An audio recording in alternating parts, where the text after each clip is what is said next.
Hey y'all, hey. So we're gonna continue with my origin story, right?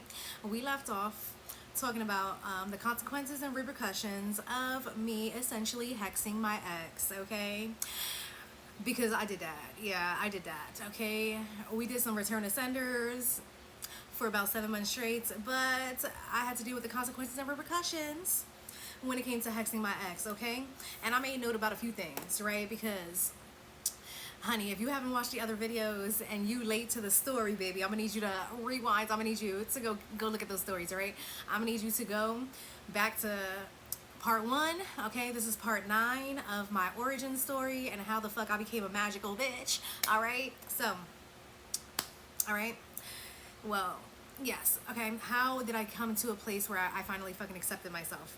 So, some of the things that were going through my mind when my ex was getting married, like, you know, the week of his wedding, right? Because if you just getting here, bitch, listen, I found out that he was about to get married 6 weeks before his wedding day to a woman that he met a year after me. Lips was looking dry as hell, bitch. We had to put something on. So, there was some there was some very toxic ass thoughts that were running through my head in the midst of, you know, my ex essentially planning this motherfucking this wedding or whatever, right?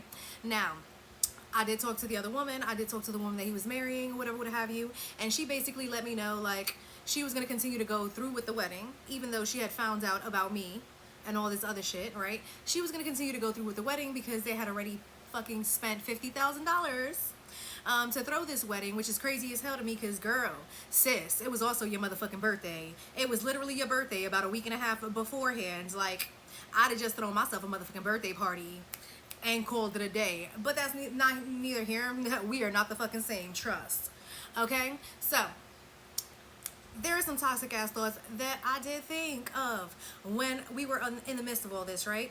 First and foremost, I really did think about showing up to their wedding, right? I live in New Jersey. They were living in Brooklyn at the time. Their wedding, they were getting married in Connecticut. Now, I thought about it, bitch. I thought about renting a car for the day. I thought about going out there. I thought about wearing a motherfucking red dress and just coming in there like, what's good, bitches? What's good? I thought about it. I thought about it. I thought about it. Okay? All right. Now, what are some other crazy ass toxic fucking things that I thought about doing to him in the physical sense, right? Because I told y'all about what I was thinking about and what the fuck I actually did do in the spiritual sense. But let's talk about the physical things that I was also thinking about doing to his motherfucking ass, all right? Now, at the time, he was working out of Grand Central Station, right? And he basically would walk through Grand Central Station to get into his office building, to get into the MetLife building, right? So, I really wanted to motherfucking put his face on all these little, like, on a piece of paper, right, where it had his face on it. Have you seen this dog ass bitch? Like, this motherfucker, and have all the details of what he had did, and just plaster that shit all throughout Grand Central Station so that all his little motherfucking coworkers could see who the fuck he is. I also thought about doing that same shit to his motherfucking block and in on his neighborhood. For real, like, everybody needs to know who the fuck you are and what the fuck you do and how the fuck you get down, all right? Last but not least, all right? And I really thought about this, and I really went back and forth for a couple of weeks on whether or not I wanted to do this. But at the end of the day, I was like, you know what? And see, this is why I ended up not doing none of them, because then I would have to waste money. I would have to basically spend money to do all these things. Okay, but let's get into the last one. The last one was either sending a glitter bomb box or a poop box, right? You can send these anonymous motherfucking boxes to people where it's like you pick shit in a box. Like, you send them some shit in a box and they open the box and ain't nothing but a piece of shit in there. They also conversely have these fucking glitter bomb boxes where you open the box and glitter just explodes everywhere. Who wants to clean up glitter? You can't ever clean up glitter. You still fucking find glitter from like 10 years ago. Like, damn, where the fuck that glitter came from? So, I mean, I was thinking about inconveniencing him, essentially, right? We didn't end up doing none of that, but I just wanted to let you know, like, all the crazy shit that was going on in my motherfucking head at the time that I was in the midst of this and going through all this. I just need you to know and understand where I was mentally and emotionally at, right? Because I was at a place where I felt like I had nothing to lose and I didn't care. Like the only thing I was focused on was his destruction. And I mean, like, listen, when you're hurt and you're sitting in your ego, um, you can spiral out into very, very dark places, right?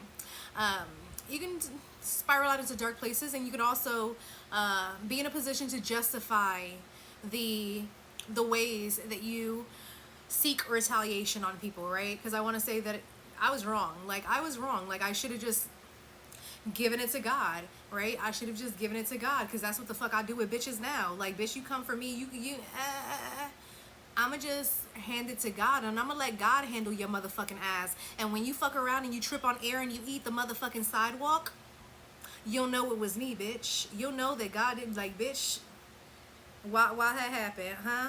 Uh-huh. So now I give it to God, right? But in 2018, bitch, I was not in a motherfucking healed position to give it to God. I was still in a position where I wanted to do it myself and I wanted to spaz out and wild out and do the motherfucking most. Do the motherfucking most, right? And my ego, because I've always kind of known who the fuck I am at the soul level, and because of that, my ego was really on some other shit, right? My ego was really on some, oh, I'm gonna do whatever the fuck I want to do.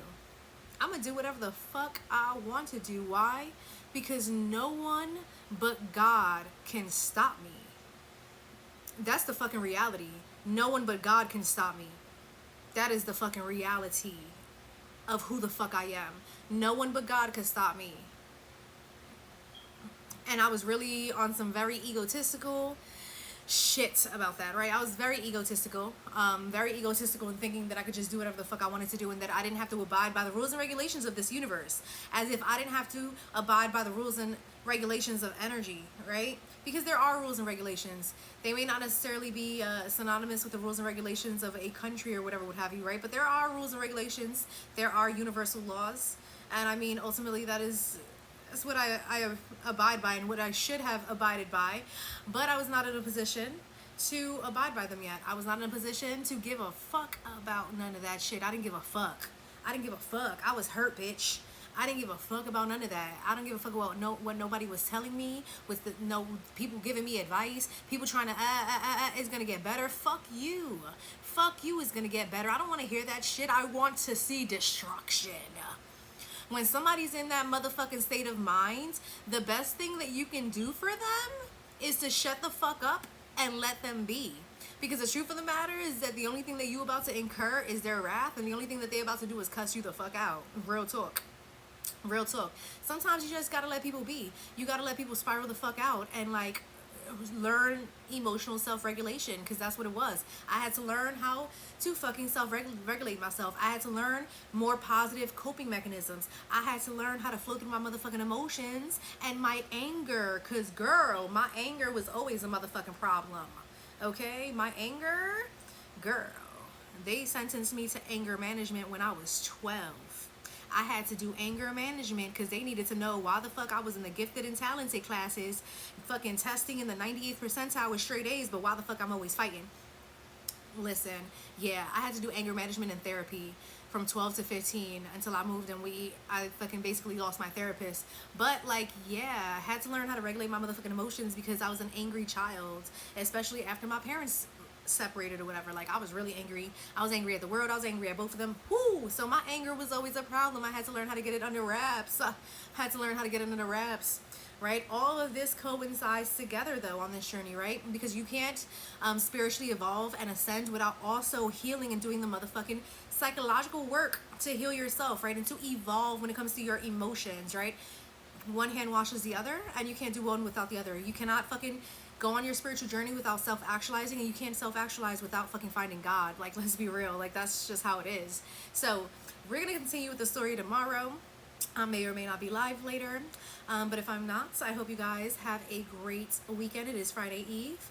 I hope you guys have a great one. Sending you guys hella motherfucking love. Bye.